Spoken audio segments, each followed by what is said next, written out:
Sziasztok! Itt vagyunk Isten mezején, vagy ahogy Anita mondta, a semmi közepén, és most pedig meg fogjuk nézni azt, hogy hogyan lehet egy jurtában élni. Meg fogja nekünk mutatni Pál és Anita. Gyertek utánunk! Torba Dániel bemutatja.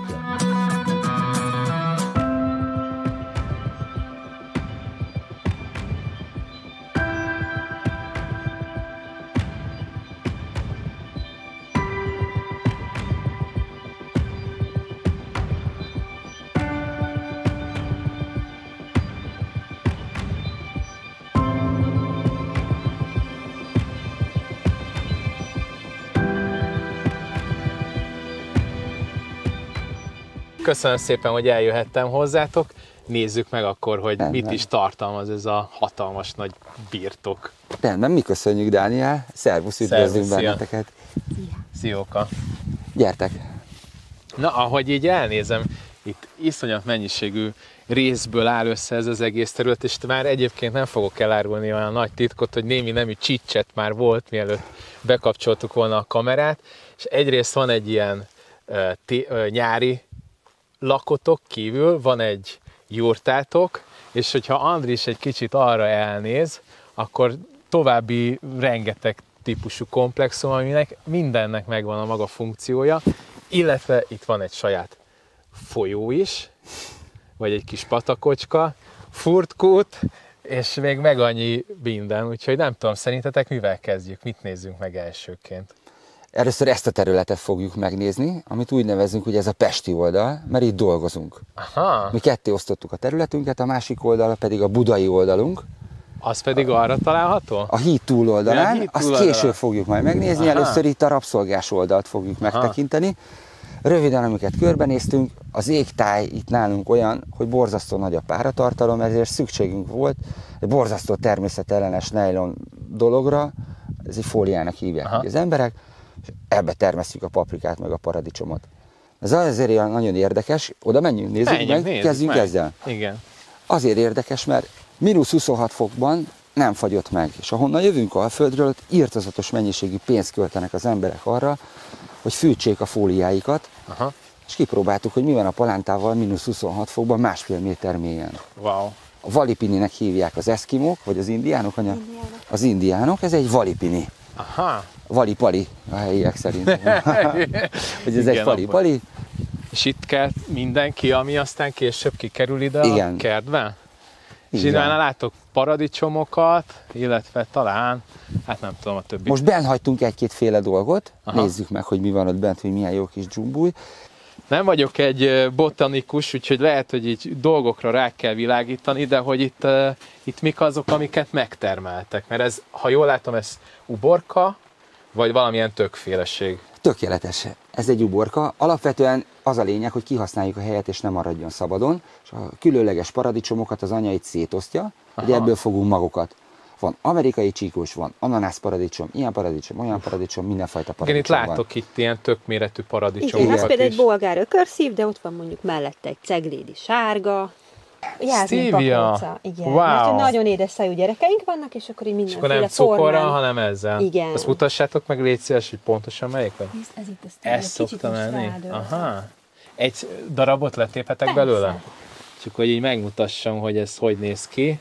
Na ez az, amit, hogyha a teába egy ilyen kis szemecskét belenyomtok, akkor valószínűleg ezt a stevia-t, vagy jobb esetben ezt a stevia-t eszitek.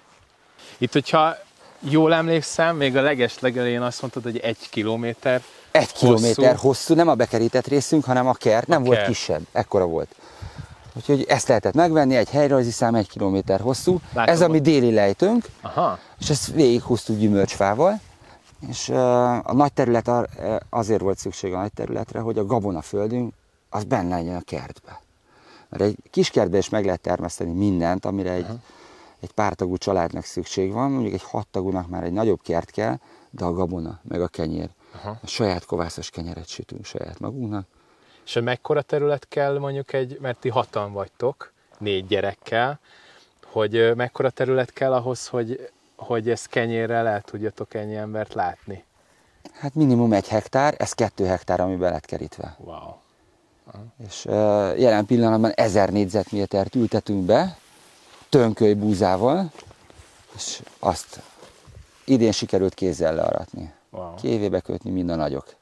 Arról még nem beszéltünk, hogy itt ezen a területen nincsen víz, nincsen villany, és igazából semmi nincs. Tehát, hogy ha első blikra azt mondanám, hogy ez öntözőcső, akkor lehet, hogy ez nem az. De igen. Igen. De az egyébként. Igen. Jó. Szivattyúzzuk a patakból a vizet. Aha, ami egyébként ott van. Ami ott van, igen. Hordókba, és jelen pillanatban még az igazi öntözőrendszerünk nem forrott ki, úgyhogy jelen pillanatban most így kézzel, kannával.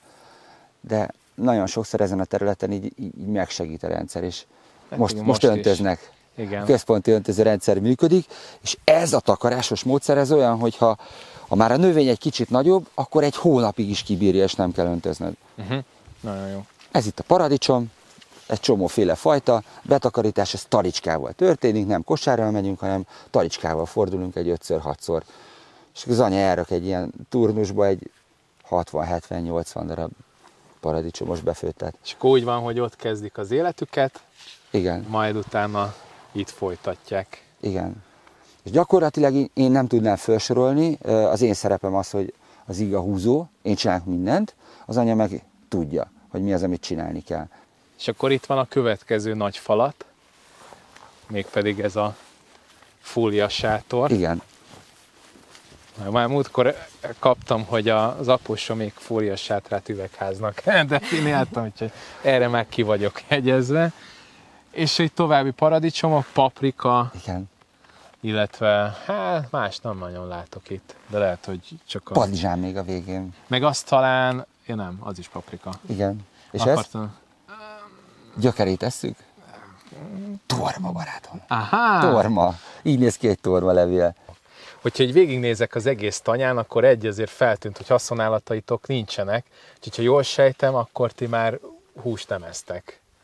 Sőt, milyen mértékig nem? Vegánok vagytok, vagy vegetariánusok, vagy már a kettő között lófrátok éppen? Így van, de itt az anyakonyha. Szóval vegánság felé tartunk, húst azt szerintem mióta egymást ismerjük meg, már még előtte sem evett egyikünk sem, úgyhogy ez itt teljesen természetes volt, hogy nem lesznek állataink, maximum egyszer, ha már a gyerekeink nagyobbak és érdeklik őket, hogy kell ki a kis csibe a tojásból, vagy ilyesmi, akkor talán szeretetből, de inkább csak házi állatnak lennének ilyeneink. Viszont a zöldségek azok nagyon fontosak, hogy gyakorlatilag mindenféle fajta zöldséget igyekszünk itt egy kerten belül előállítani, amit csak szeretünk, illetve ugye mi magunk termesszük a gabonánkat, és főleg a tönkölybúzával igyekszünk bevinni a megfelelő fehérje mennyiséget a gyerekeink, illetve a saját szervezetünkbe.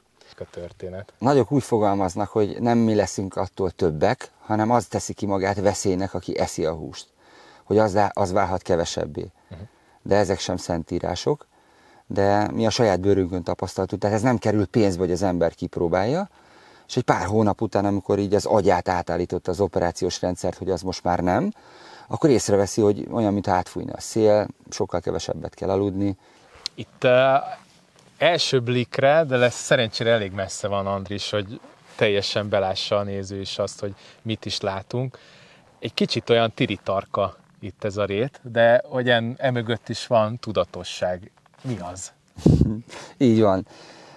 Először is a tiritarkaságot úgy oldottuk meg, hogy 2 méteres takart sávjaink vannak. Ez tél előtt, mielőtt beköszönne a fagy, tehát nem a jeget takarjuk le, hogy megtartsuk, hanem az élő földet, ez 50-60 centi vastagon letakarjuk. Sávok azért vannak, hogy azért hozzá tudjunk jutni a termékekhez, és ne tapossuk szét azt a puha földet, amit elérünk vele. Igen. A tiritarkaság az pedig azért van, hogy növényvédelmi szempontból, hogy ne kelljen műtrágyát meg vegyszereket használnunk ahhoz, és ők elvézik ezt a dolgot, ők megvédik saját magukat. Hányadik évet csináljátok ezt a fajta művelést? Meg gondolom, akkor van már róla tapasztalat, hogy ez mennyire vált be, mennyire lettek vagy maradtak egészségesek a növényeitek?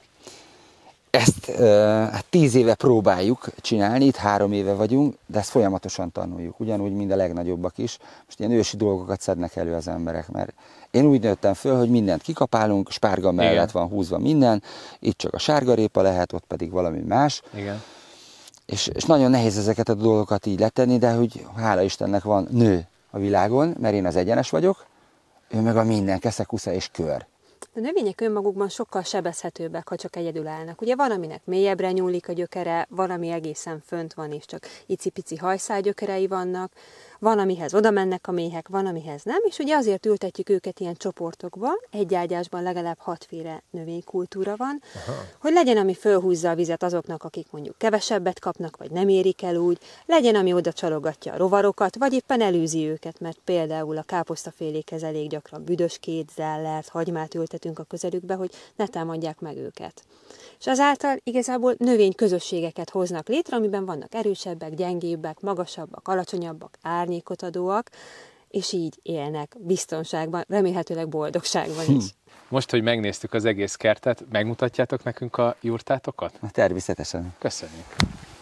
Ezt látom, hogy itt gyülekeznek a cipők, ha jól sejtem, azért itt kéne letennünk a mokaszint, és már mezitláb belépni a házatokba. Igen, ez csak azért, hogy tisztaság maradjon, de a fő szabály az pedig a főhajtás, az alázat és a tisztelet. Nem csak a házurának szól, hanem már bevered a fejed. Ja.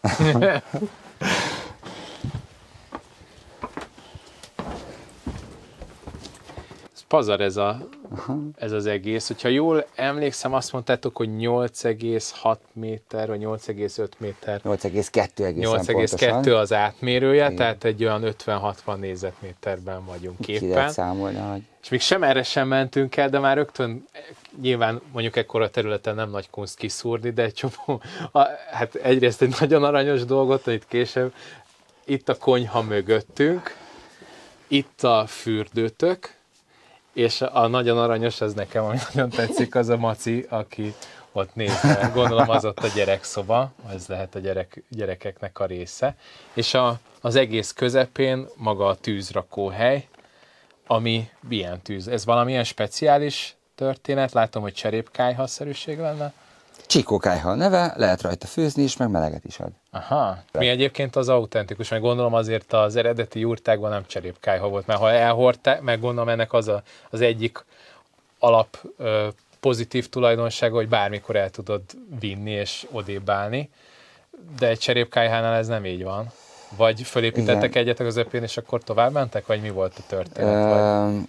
Nem feltétlenül, most itt a továbbállásra, hát ez vigye az, akinek 7 anyukája van, ezt a jurtát mindig szedje szét, meg vigye tovább, hanem inkább arra gondoltam volna most ebbe az ősiségekbe. Majd én belemegyek, maradjon csak. Jó, majd az anya majd belemegy. Szóval, hogy ugye eredetileg a jurták azok nem voltak kiemelve. Mi, ahol vagyunk, ezt láthattátok, hogy lépcsőn jöttünk fel. Ez ugye részben amiatt van, mert egy patak mellett élünk, és azért előfordult már az elmúlt években bizony, hogy ez a patak kijöntött, illetve nagyon sok a rákcsáló, pláne itt az erdőmezőn, és mi azért is emeltük meg, mert ezeknek az oszlopoknak az alján van egy bádoglemez, ami megakadályozza azt, hogy az egérkék azok itt pusztítsák a gabonánkat, vagy az ételt az asztalról. Mert hogy a gabonát is itt bent tároljátok egyébként? Csak lisztformájában. Csak tehát amennyit megeszünk. De nagyon sok olyan jurtás barátunk van például, akik egyáltalán nem visznek be ételt, hanem télen is inkább kint vannak egy nyári konyhában, azért, hogy az egerek azok ne jöjjenek be. Mi ezt küszöböltük ki az oszlopokkal. Majd egyébként a nyári konyhát meg fogjuk kint nézni. De az első alapvető kérdés, hogy miért jurta? Azonnal ide lehet költözni. Tehát bármi más, lehetett volna még egy konténerház, de hogy így a konténer kocka, meg a jurta között a jurtát választottuk. Meg ugye a gyermekek miatt, most az egy dolog, hogy miért jöttünk ide, ezt majd egy kicsit később bővebben ki lehet fejteni, de maga az épület szerkezet az, ami azonnal elérhető. És most bármi másba gondolkodna az ember, egy csomó hivatalos papírengedélykötelezés, bármi egyéb, és idő. Rettenetesen sok idő, és nem feltétlenül pénz kérdése. Ez viszont ezekhez képest azt leszámítva, hogy ez is egy olyan divatos kelendőcikk, hogy várni kell rá, de ez azonnal megvan, és ezért jurta. Egyébként az első, amikor én fölvettem veletek a kapcsolatot, az volt, mert hogy nagyon sok embernél mostában hallom egyre többször azt, hogy alternatívaként egyrészt kiköltöznek az agglomerációból, vagy és a jurta az feljött, pont ezek miatt a tulajdonságok miatt, amit te felsoroltál, illetve egy az szöget ütött a fülembe, hogy mondtad azt, hogy vigye az, akinek 2 anyukája van, hogy ez 7. vagy 7 pláne, igen, tehát még jobban szűkítettük mert hogy ez ennyire nehéz egyébként odébb vinni, hogy mennyi ezt fölállítani, vagy hány kiló egy ilyen jurta? Ez az odébbvivés, tehát hogy szétszedhető, és tényleg újra lehet építeni, de ez nem olyan egyszerű, így földobom a szekérre, és akkor arrébb viszem.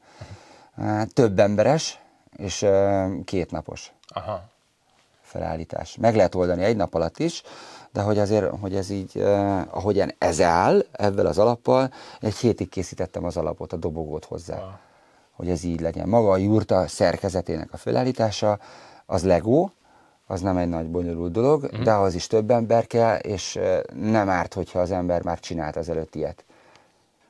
Az első megálló, ha már bent vagyunk, gondoltam, hogy menjünk akkor óramutató járásával megegyező irányba, az a fürdőszoba. Igen. Itt egyébként erről lehet valamit tudni? Látom, hogy ott van maga az áram, ahogy bejön. A fürdőszobát megelőzi egy kis előszoba, ahova be tudunk tódulni egyszerre 6-an. Itt szoktuk levenni a kabátokat, meg a cipőket. Amit ott látunk, ezt úgy hívják ma, hogy szigetüzemmódos napelemrendszer, mert hogy nem csatlakozunk rá az elműre, hanem az önmagában így van, egy sima, egyszerű munkaakkumulátor, kint van 2 napelemtáblánk, és ez már egy sokat tapasztalt, nem olyan egyszerűen felgyulladó, nagyon drága kínai kis feszültségszabályzó, mert először mindig az ember az olcsóbbakkal próbálgatta, amik így majdnem leégett a jurtánk, de hála Istennek, ez az előszoba.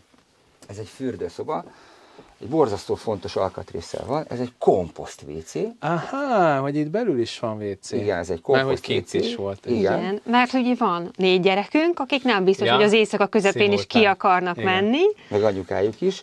Igen. Szintén nem akarnak kimenni. De nem ez a lényeg ebben, hanem az, hogy az embernek ez egy borzasztó fontos dolga, bármennyire nehéz erről beszélgetni, vagy esetleg azt mondani az ember, hogy ízléstelen, de hogy egész nap igazából a kakit itt hordjuk a hasunkban, és ez egy borzasztó fontos dolog kint a kertben, hogy ezt mi nem lehúzzuk és elküldjük így a vakvilágba, hanem ezt így komposztáljuk, és egy bizonyos idő után egy zárt láncolattá tud kialakulni, így az embernek így az élete, hogy a kert neked terem, Dani.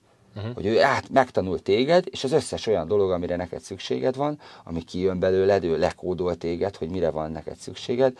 Ha ne adj Isten véletlenül valami betegséged van, akkor ő pontosan tudja, hogy hogyan kell alakulnia, hozzád fejlődnie. És hogyha az ember ez így tudna így élni nagypapától, nagymamától több generáción keresztül, akkor biztos, hogy tapasztalnánk valami olyat, amit mi még eddig nem, de hogy ki szeretnénk próbálni, hogy ez így maradjon. Itt egyébként mi a rétegrend? Mert itt látom, hogy van ez a faszerkezet, és utána közvetlenül ez egy szövet, ami borítja magát Nem, több szövet van, megoszlottak a vélemények, mert vannak jurtakészítők, akik nem készítenek ilyen jurtát. Ez egy kamion ponyva, tiszta műanyag, amiben benne vagyunk, de van belőle 20 éves, tehát bizonyított. Ellenszemben a természetes jurta, az nincs tájiparágunk, és 3-4 évente cserélni kéne. És még drága. Tehát most elértünk abba a korba, hogy ami egyszerű, paraszt és természetes, az a drága. Az a drága. És most a műanyag kínai az, ami olcsó. Van egy tetőlécünk, az alatt ez a barna anyag, amit így látunk, nyilván műszálas, alatta pedig fehér vatelin, meg hőtükör, és ez kétszer. És mínusz 26 fokban itt mesztelenül rohangálunk. Tehát így tökéletesen tudja azt a hőszigetelést, amit kell. Van egy pici kádunk azért. Igen, azt látom, hogy egy kis ülőkádatok van nektek. Hogy kevesebb vizet kelljen beletölteni, a csap nincs, de lefolyó az van. És gondolom ezt kézzel kell. Igen. És az ott az egy hajmosószer. Az is, mi készítjük hozzá az almaecetet, a gyógynövényeink vannak benne, és akkor a lányoknak azzal rövidítem le a haját. És hogyha jól sejtem, ezek meg szintén kézileg igen, szappanokat is készítünk, ellentétben sok más nővel használt zsiradékból, mert hogy a lúg az ugyanúgy megeszi a használt zsiradékot, és pont ugyanaz lesz belőle, mint az idegen országokból hozott drága olajból készült szappanokból. Ez a használt zsír egyébként mennyire, mit takar? Tehát konkrétan, amiben kisül a sült krumpli, vagy a rántott sajt, ugye mivel nem eszünk hús, de beszélhetünk rántott húsról is, az van leszűrve, hogy a kis prézi darabkák azok ne legyenek benne, és ez van elszappanosítva. És ezt most, hogyha megszagolnám? Szabold meg nyugodtan. Megszagolhatom? A lilát? Szabad? Persze, bármelyiket, de hozok neked egy csomót, hogyha érdekel. De mondjuk ennek teljesen szappan illata van. Tehát nincsen Szerintem olyan... senki nem mondaná meg róla. Abszolút. Tehát ilyen az, hogy ez használva volt már, teljesen másra, azt én nem mondanám meg. Igen. Ugye a legtöbb nőnek szerintem ez problémát okoz otthon a háztartásában, hogy van, aki a WC-n húzza le, valaki befőttes üvegekből dobja. A befőttes tím jelentkezik. Igen. És ugye nyilván az így a harmadik legjobb, hogyha valaki elviszi a hivatalos leadóhelyre, de nagyon kevesen csinálják így, és ugye van a negyedik út, amikor te ezt felhasználhatod, hasznossá teheted, és mondjuk nem kell szappant venned a boltban. És mi a következő állomás? Itt a gyerekeknek a része van, hogyha jól néztem, vagy ugye jól sejtettem. Igen, ez a gyerekszoba. Ugye van 2 nagyobb gyermekünk, ők 9 és 7 évesek, ők alszanak itt az emeletes ágyban. Illetve ugye mivel mind a ketten itthon tanulnak, az egyik az itt szokott tanulni az íróasztalnál, a másik pedig kint a konyhában. Szóval, hogy itt vannak a gyerekeknek az íróasztala, ez itt ez lenne a szék, vagy egy ilyen puff, ami működik, nem? Nem rossz, de az a helyzet, hogy ugye mivel mi folyamatosan befőzzük, ami a kertben van, ezért ez így nem kifejezetten a jurta berendezéséhez tartozik, de ez itt a dunst. Itt vannak bent a befőttes üvegek, és ez a szőnyegek próbálják. Hol van, akkor ezek szerint ott pihenget. Igen. Most ez paradicsom. Ez most paradicsomlé, de hogy ott várja, hogy kihűljön szépen lassan, és akkor utána majd kerüljön a kamrába be. És akkor ott pedig a felnőtt háló, hogyha itt átnéztem. Hűha, jó nagy ahhoz képest, hogy... Hát az a helyzet, hogy mi a gyerekeinkkel együtt aludtunk, amikor házban éltünk akkor is, mert hogy úgy éreztük, hogy az jó. Barbárság és kínzás, hogy egy külön szobában egyedül kelljen nekik elaludni, és akkor, amikor ők elég nagyok lettek, ugye, mint látjátok ott a 2 emeletes ágy, akkor ők kértek külön. De a kicsik még itt alszanak velünk. Nagyon. Hát akkor így már indokolt, hogy miért ilyen nagy az igen. állatok. Mit lehet tudni magáról a konyháról?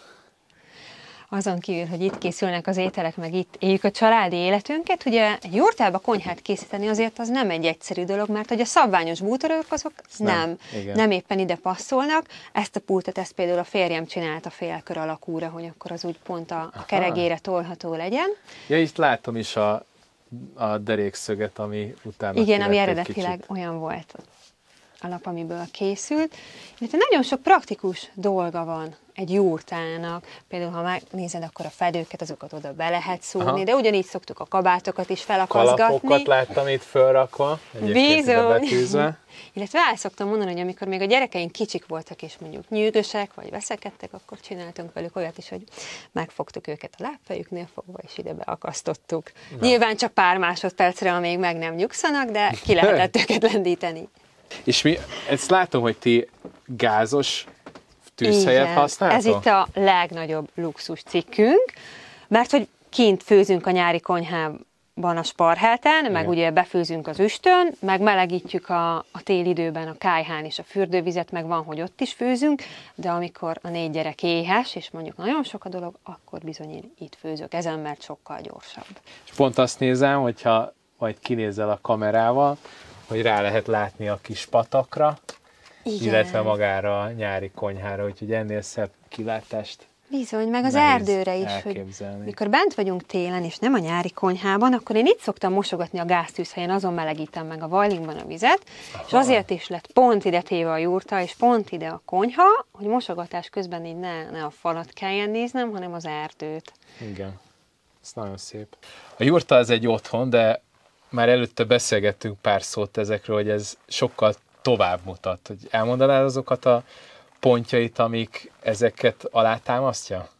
Igen, ugye sokan úgy tartják, hogy a jurta maga nem csak egy otthon, hanem leképezi az egész világunkat is, kicsiben is nagyban, például megjelenik benne a család, a férfi, a nő és az egész univerzum. Egy egészen apró példáját mutatnám meg ennek. Úgy gondolják például a kirgizek, akik a mai napig is jurtában élnek, hogy a jurtában itt helyezkednek el a nők. A nők azok, akik az oldalfalat alkotják, az egésznek a keretét megadják, méghozzá képpen, hogy a távolabbi lécek, ők a törzseknek az idősebb asszonyai, a közelebbiek pedig a fiatal asszonyok, és kettőjük között van egy ilyen kis bőrszíj, ami minden jurtában jelen van. Ezt a bőrszíjat tartják a köldögzsinórnak, ami összeköti a generációkat. Ugye ezek a nők, a fal, amit úgy neveznek itt jurtán belül, hogy a kerege, de itt vannak a férfiak is, ezek az egyenes oszlopok, ezek a tetőlécek. Ők azok a férfiak, akik igyekeznek fölfelé, ugye ez így van a világunkban is, férfiak törekednek fölfelé, nem is akárhová, hanem oda, amit tündöknek, vagy tündüknek, vagy tündöklőnek neveznek, ez jeleníti meg a világunkban megjelenő Istent, ami most nem látszik a szigeteléstől, de egyébként itt minden jurtában egy kereszt alak van, még ott két lécnek kell lennie, illetve jelen is van, csak nem látjuk. A körkereszt van magyar néprajzosunk, Molnár V. Jóska bácsi, aki hosszú éveken keresztül figyelte a gyerekrajzokat. És ő megállapította, hogy minden pici gyerek bárhol éljen is a világon, az első, amit lerajzol tudatosan magától, az a körkereszt, az Istennek a jelképe. Egyébként, és ugye egy normál jurtában, ha kinyitjuk a tündököt, akár szellőztetés miatt, akkor ott az eget látni, ami szintén nagyon-nagyon szépen megfelel a felsőbbségnek vagy az Istennek, illetve ezt a két oszlopot, ami ezt a fakarikát tartja a tündököt, ezt pedig Istenfának nevezik. Én nagyon szeretem azt gondolni, hogy ez nem két férfi isten, hanem egy női és egy férfi istenség, aki itt az eget tartják. És ugye felmerül a kérdés, hogy vannak ezek a férfiak, akik oda tartanak az égbe, meg az asszonyok, akik ilyen baromi távol vannak ettől az egésztől. Koválukon tartják a férfiakat. Pontosan. Igen, ugye találtam. Ugye azt mondják, hogy vannak ezek a nők, akik, hogyha mondjuk ott az előszobánál jól látszik, hogy úgy lehet elképzelni ebben a falban a nőt, hogy áll a két lábával a földön picike terpeszben, és a kezeit az ég felé emeli. Szerintem nem kell nagyon elvonatkoztatni, hogyha megnézzük a keregét, igen, akkor ez valóban így néz ki, és ezeknek a nőknek, amellett, hogy a vállukon tartják a férfiakat, nem kell, hogy fölmenjenek a hegyre, vagy elmenjenek a templomba, vagy elzarálnokoljanak, mert nekik bőven elég az, hogy két lábbal a földön állnak égre emelt kezekkel, és ők érzik az Istent. És így tevődik össze a család és az egész világunk egy ilyen térben, a jurtában. 4 gyerekkel, nagyjából 60 négyzetméteren, összezárva úgy, hogy gyakorlatilag, hogyha modernkori kifejezéssel szeretnék élni egy loft lakásban, mert hogy itt nincsenek szobák, ahova el tudtok menekülni, hogy ezt azért, ha jól sejtem, meg jól érzem, azért itt megismerszik egymást a felek, tehát a férj és feleség, hogy ezt ti hogyan szoktátok megélni? Hát bizony, sokszor nem egyszerű. Mikor egyáltalán fölmerült bennünk, hogy mi jurtába költözzünk, akkor felhívott minket ismeretlenül egy most már barátunk, aki mondta, hogy azért jól gondoljuk meg, mert egy jurtában ott a mindenség középpontja az az ember. Ott semmit nem lehet a sarokba söpörni, senkit nem lehet sarokba szorítani, és bizony azért a párkapcsolatnak is a próbája a jurtában élés. Nem egyszerű időnként, viszont én nagyon szeretem, mert ugye 4 különböző korú gyermekem van, akiket el tudok egymástól különíteni, hogyha arra van szükség, hogy tanuljanak, ugyanakkor mégis mindig hallom, hogy éppen mit csinálnak, rájuk tudok szólni, látom, ha éppen nem tanulnak, ennek ellenére mégis meg tud maradni a saját kis világuk, ezáltal a kuckók által, amiket így jurtán belül kialakítottunk. És nálatok a konfliktusok, hogyha ne adj Isten van olyan, hogy minden párkapcsolatban szokott előfordulni, ne így vágd a fát, vagy bármi itt erre a világra levetítve, hogy az hogy tud megoldódni úgy, hogy nincsen végül is személyes tér, ahova az ember utána, legalábbis nekem néha kell ilyesmi, hogy félrevonuljak, és utána átértelmezem, hogy hol tévedtem én, és utána már megfelelően bocsánatot kérni, attól függően nyilván, hogy ki volt a hibás, hogy nálatok ez hogy oldható meg? Vagy ilyenkor mondjuk itt azért van tér, mert 1 kilométer távolságra el tudtok menni. Hát így ki meg be. It's done. És ennyi volt. Így lehet így ezt így megoldani. És ugyanígy egy tehát hogy végig tudod gondolni, hogy miért kér bocsánatot. Vagy ő neki miért kéne bocsánatot kérni. És akkor ilyen hosszas tárgyalásokban igyekszünk szabályokat hozni ezzel kapcsolatban. Alapszabály, hogy így a gyenge anyag sértődik meg, hogy nyilván megsértődünk meg, van veszekedés, meg kiabálás, de hogy ne sértődjön meg a másik, és megkapja mind a kettő azt az bizonyos időt, ami kifejtheti a saját álláspontját. Tehát játszunk magunkkal, ez az egyik főjátékunk, meg másik az, hogy igyekszik elkerülni az idegen szavakat. És ha mégis van, akkor azonnal rászólunk. Magyarul?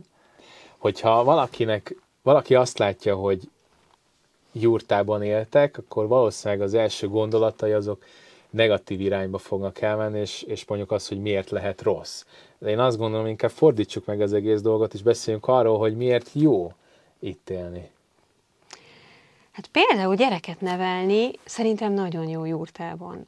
Meg is kockáztatnám, hogy számomra itt a legegyszerűbb gyermeket nevelni, mert hogy rengeteg olyan dolog nincsen jelen, amiről mondjuk így veszekedhetnénk, vagy ami mondjuk más családokban problémát, konfliktust okoz. Például az, hogy meddig nézhetsz tévét? Mikor kell lekapcsolni a villanyt? Mit szabad, mit nem? Ugye nekünk nincsen áramunk, itt 220 volt az abszolút, nincsen 12 volttal gazdálkodunk, abból égnek például ezek a lámpák is, illetve abból töltjük a telefont.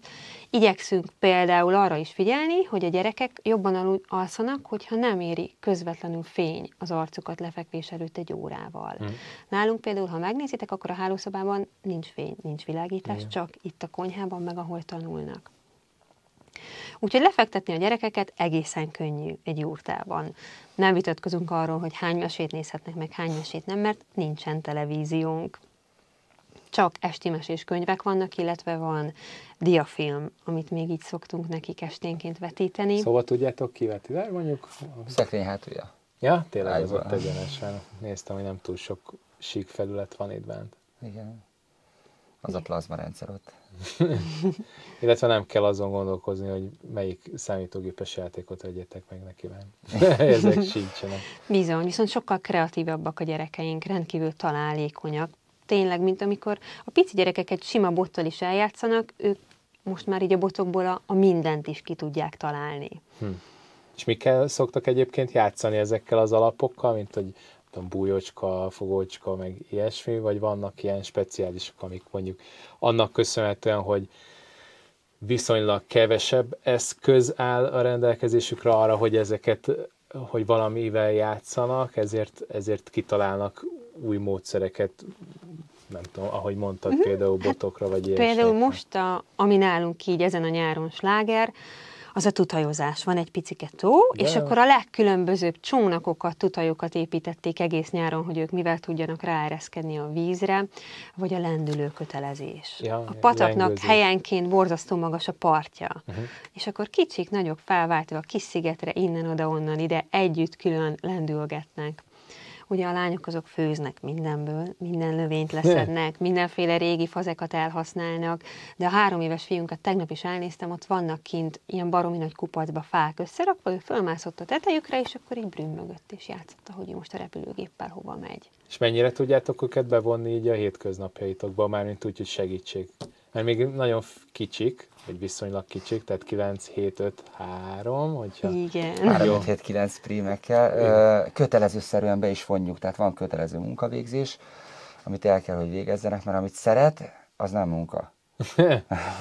Ezt hallottam egy barátunktól, és akkor az anya kitalálta, hogy 1 órát mindenféleképpen, de mindenki megtalálta azt, amit nagyon szeret. Például a legnagyobbik fiunk az önjáró benzinmotoros fűnyíróval nem veszi észre, hogy 2,5 órát tologatja. Itt van, akartam, hogy itt van mit.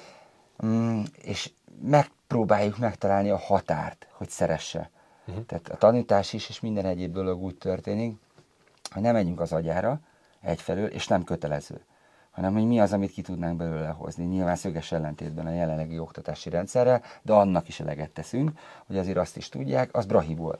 Hogy már azért is, hogy azt így tudnod kell, de hogy a lehető legjobb módszereket próbálunk alkalmazni, de hogy itt mi is tanulunk. Tehát itt tanuljuk, hogy milyen egy apa, meg milyen egy anya. Apa lettél, barátom. Hát azért ez így nem egy egyszerű dolog. Sokszor észreveszik, hogy ők tanítanak, leiskoláz. 3 éves leül, és elmagyarázza, Igen, ez ismerős. Én azt tapasztalom, így az ismerősi körünkben, meg ugye nagyon sokan kérnek tőlünk tanácsot a jurtás élettel kapcsolatban, hogy nem való mindenkinek. Tehát, hogy azoknak, akik mondjuk azért akarnak jurtát, mert ez olcsó és gyors, azoknak nem biztos, hogy ez így jól fog működni, vagy jól érzik benne magukat, mert azért egyfajta életmód is kapcsolódik a jurtához. És aki nem ilyen, az nagyon hamar elmegy onnan. Az egyik szerintem alapvető kérdésről nem volt szó még, és szerintem annál jobb hely, mint ez a nyári konyha, és itt a zöld közepette megkérdezem, hogy miért? Miért vagytok itt? Miért költöztetek ki? Mi volt a mozgatórugó, ami ide vezetett, hogy kiköltözzetek itt az idézőjelben semmi közepére, amit Anita is mondott? Az összhang egyrészt, és a gondolkodás. Elkezdett gondolkodni az ember. valószínűleg minden kisgyermeknek az életében előfordul az, hogy mi szeretne lenni, hogyha nagy lesz. Ez minket is ugyanúgy mozgattatott. Nyilván a világ leggazdagabb embere akartam lenni, és amikor ezen az úton elindul az ember, hogy miért nem tud a leggazdagabb ember lenni, akkor nagyon sok mindennel találkozik, és észrevesz egy csomó olyan dolgot a világban, amiben nem biztos, hogy bele kell, hogy szóljon, nem biztos, hogy hozzá kell, hogy nyúljon, hanem először önmagát kéne, hogy kitalálja és felfedezze. De mielőtt belemenni mélyebben ezekbe a dolgokba, az első és a legfontosabb, amikor hozzááll az ember ahhoz, hogy mindegy, hogy hány milliárdot keresek havonta, mit teszek? Mit teszik az az ember, aki egész nap a pénzzel foglalkozik, és nincs ideje bemenni a kertbe? Elmegy egy boltba, és vesz magának valamit. És mi van abban az ételben? Tehát a gyermekeinknek nem szerettünk volna élelmiszernek nem minősülő vegyi anyagokat adni. Mert ma számunkra minden boltos igazából bűnöző. A haszonért eladja azt a terméket, amin tud pénzt keresni. És nem törődik azzal, hogy mi van abban az élelemben. És ahhoz, hogy természetes és egészséges élelmet tudjunk adni a gyermekeinknek, ahhoz kell egy kert. De a kerttel foglalkozol, akkor nincs másra idő. És akkor elültettük igazából a saját tudatunkat is, meg a gyermekeinket is, hogy mit szeretnétek, anyut és aput, vagy lóvét. És akkor ott a szomszéd, minden van, csillog, villog, világít, bármit lehet, de mire fölkelnek a gyerekek, apu már nincs. És sokszor alszanak már, mire apu van. És akkor azt mondta az akkor talán 2 éves legnagyobbik fiunk, aki most már 9 éves, hogy hát azért inkább anyut meg aput. És próbáljuk azokat a dolgokat, azokat a határokat megtalálni, mert nyilván ismerik a világot, ismerik a crossmotort, ismerik a sportautót, ismerik a drónt, ismerik, hogy mi mennyibe kerül, van már pénzfogalmuk, tudják, hogy mit jelentenek azok a milliók, de hogy az mivel jár. Hogy akkor nincs anyu, meg nincs apu. Hogy el lehetnek pénzt keresni, de akkor ők bekerülnek egy olyan közegbe, ahol nem mi vigyázunk rájuk. Eladhatod a saját gyermekedet rabszolgának, óvodába, iskolába, bármilyen biorobot előkészítő tanfolyamra, és nem látod, hogy tanul meg kerékpározni, úszni, futni. Egy csomó olyan gyönyörű, boldog pillanat van, amit így átélek, hogy önmagamban sírok a kertbe, hogyha ezt én nem látnám. És sírok azért is, hogy rengeteg felnőtt társam van, aki ezt így nem élheti át, mert mást él. És ezek azok a gondolatok, amelyek miatt szerintem úgy döntöttünk, hogy megpróbáljuk ezt. Bár mind a ketten akkora nagy szerencsével indultunk, hogy nem Budapesten születtünk, most idézőjelbe vagy nem idézőjelbe, de hogy anyukám mindig azt mondta, hogy ne legyek ilyen nagyképű, amikor azt mondom, hogy paraszt gyerek vagyok, mert hogy így az egyik legnagyobb hatalom, hogy a legügyesebb, legerkölcsösebb, legbecsületesebb paraszt gyerek lehetett a király, vagy a gurú, vagy akárki más, hogy ma egy picit elvitték ezt az értelmet más irányba. De a paraszt az egy komoly tőzsdebróker, az, hogy mindent tud. Nem csak átváltja ilyen dollárra, hanem azért elég komolyan hozzá tud állni a dolgokhoz, és mindent ki tud találni. Hát volt a múlt. Tehát nyilván engem se érdekelt semmi más, csak a lóvé, milyen kocsid van meg, hogy pöröksz így az éjszakába, vagy bárhol máshol. És azért valami múlt azért így nem árt. Tehát azért, aki eldönti azt, hogy most Tesco-ba dolgozok biztonsági őrként, nem biztos, hogy bele tudtunk volna ebbe nyúlni ebbe a dologba, hogy most mi kiköltözzünk. Bár lehet, hogy akkor is megtaláltam volna a lehetőségét, hogy azt az idős nyugdíjas nénit megkeresem, aki nem bírja önmagát ellátni, és már is ott van a kertesház, és ki tudok szabadulni. Ez így mindenkinek, én úgy gondolom, hogy amekkora így a tudata engedi, bármit kitalálhat magának. És mindenki azt kapja, amit így megérdemel. Mi ezt szerettük volna, volt rá vágyunk, meg álmunk, és így kijöttünk. Tehát ez az egészség, ez egy borzasztó fontos dolog. Aztán a másik, hogy azt tartom így alapgondolatnak, hogy ha az ember nem fázik és nem éhes, akkor elérte a nulla szintet, és akkor a férfi átradőlhet, hogy mi kell ennél még több, hogy így a vágyainkat kielégítsük. Mert valójában az ember jól akar érni és boldog akar lenni, de hogy ez micsoda? Mindannyian ezt keressük és ezt kutatjuk, és bele tud esni ebbe az ember abba a hibába, hogy megvan az x-edik millió, x-edik milliárd, és mégsem jön az, amire vágyunk. Másik nagyon fontos dolog, hogy miután gyermekeink lettek, hogy én vidéken egy Dunaparton nőttem föl, hogy azt a közeget adjam neki, amiben én fölnőttem. Kis Duna. Hogy most egy lakótelep annak is megvan a varázsa, megvan Budapestnek is a varázsa, de ezt 10 évesen, 20 évesen érzi az ember, a nyüzsgét, a bulit, a szórakozó helyeket, de a természet, amikor így van több 100 hektárja a kisgyereknek, ahol randalírozhat, meg garázdálkodhat, számunkra, amikor mi kicsik voltunk, ez egy felbecsülhetetlen érték volt, és mi ezt meg szerettük volna nekik mutatni. Aztán a gondolkodásban, amikor az ember tovább megy, akkor körülnéz és észreveszi azt a gazdasági világtársadalmat, amiben benne vagyunk, és hogyha tényleg gondolkodik, akkor észre kell, hogy vegye az ember, hogy van egy csomó olyan dolog, amire egyszerűen azt mondanánk, hogy be vagyunk csapva. Próbálkoznak emberek becsapni. Akit be lehet csapni, azt be is tudják csapni. Nem szeretnénk, hogy becsapottak legyünk. Viszont nem szeretnénk csinálni senki ellen sem semmit. Hanem egy olyan példát szeretnénk mutatni, elsősorban a gyermekeinknek és önmagunk számára, hogy lehet másképpen is. És akkor ez egy olyan példa, hogy ez nem egy kacsolában forgó ház, nem egy kacsolában forgó élet, viszont én sokkal gazdagabbnak érzem magam, mint bárki a világén, aki pénzben méri a vagyonát. Nálunk van egy olyan szint, hogy igazából az egy ostobasági faktor. Tehát, hogyha az ember leszűkül odáig, hogy pénzben mérje azt a dolgot, hogy ki mennyit ér, akkor nem az igazi valóságot fogja látni. És itt megtanulhatja az ember, hogy ő kicsoda, micsoda és mennyit ér. És itt igazi valósággal fog szembesülni. És hogyha ez itt megy, akkor jöhetnek azok a dolgok, hogy akkor összebarátkozhat mással, hasonszőrűvel, kitalálhatnak esetleg, hogy mi lehet még ennél több. Beszélgettünk egy kicsit itt a nyárilagban, ami nekem nagyon tetszik egyébként, de nézzük meg, még van pár dolog, amit én nagyon szívesen megmutatnék nektek. Mint például akár ez a kis patak, ami pont a jurtátok meg a nyári lak mellett így lezúdul, bár mondjuk most még csak csörgedez, de emiatt kellett magas talpakra tenni magát a jurtát, meg gondolom ezt szokott időnként kiönteni. Igen, hát ha nagy esőzés van, akkor alig fér el a híd mellett. Ez szempont volt a területkeresésnél, hogy patak legyen, víz legyen. Hogy ez minimum, hát ez öntözés miatt is, meg egyébként is, hogy ez így tetszik.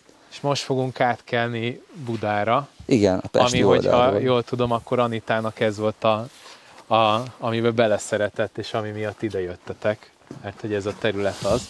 Én mondjuk csak egy pillanatra mentem át, ott szemlélődni, és a hatalmas fenyőket, amikor megláttam, hát az eszméletlen szép volt.